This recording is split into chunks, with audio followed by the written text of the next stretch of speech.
Guys, ಈ ವಾರದ ಟಾಸ್ಕ್ಗಳಿಗೋಸ್ಕರ big boss ಮನೆಯಲ್ಲಿ 2 ತಂಡಗಳ ಅಗತ್ಯವಿರುತ್ತದೆ. ಅದಕ್ಕೋಸ್ಕರ ಬಿಗ್ ಬಾಸ್ 2 ತಂಡಗಳಿಗೆ 2 ಕ್ಯಾಪ್ಟನ್ಗಳನ್ನು ನೇಮಕ ಮಾಡುತ್ತಾರೆ. ಆ ಕ್ಯಾಪ್ಟನ್ಗಳು ಯಾರಪ್ಪ ಅಂತ ಹೇಳಿದರೆ ಸಂಗೀತ ಹಾಗೂ ತನಿಷಾ.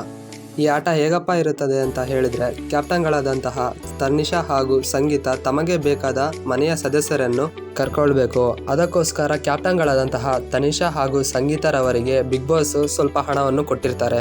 ಆ ಹಣವನ್ನು ಬಳಸಿಕೊಂಡು ಕ್ಯಾಪ್ಟನ್ಗಳು ತಮಗೆ ಬೇಕಾದ ಮನೆಯ ಸದಸ್ಯರನ್ನು ರಿಕ್ವೆಸ್ಟ್ ಮಾಡಿ ಅವರಿಗೆ ಹಣ ಕೊಟ್ಟು ತಮ್ಮ ತಂಡಕ್ಕೆ ಕರೆದುಕೊಳ್ಬೇಕು.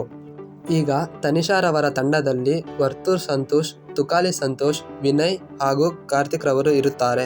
ಹಾಗೂ ಸಂಗೀತರವರ ತಂಡದಲ್ಲಿ ಸಿರಿ, ಡ್ರೋನ್ ಪ್ರತಾಪ್, ಮೈಕಲ್, ನವೀನ್, ನಮ್ರತಾರವರು ಇರುತ್ತಾರೆ.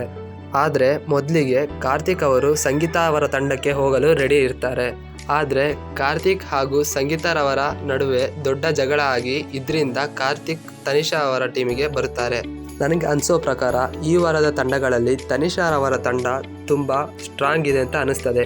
ಹಾಗೂ ನಿಮಗೆ ಯಾವ ತಂಡ ಸ್ಟ್ರಾಂಗ್ ಇದೆ ಅಂತ ಅನಿಸ್ತದೆ ಒಂದು ಕಾಮೆಂಟ್ ಮೂಲಕ ತಿಳಿಸಿ. ಇದೇ ಥರ ಬಿಗ್ ಬಾಸ್ ಅಪ್ಡೇಟ್ಗೋಸ್ಕರ ನಮ್ಮ ಚಾನಲನ್ನು ಸಬ್ಸ್ಕ್ರೈಬ್ ಮಾಡಿ.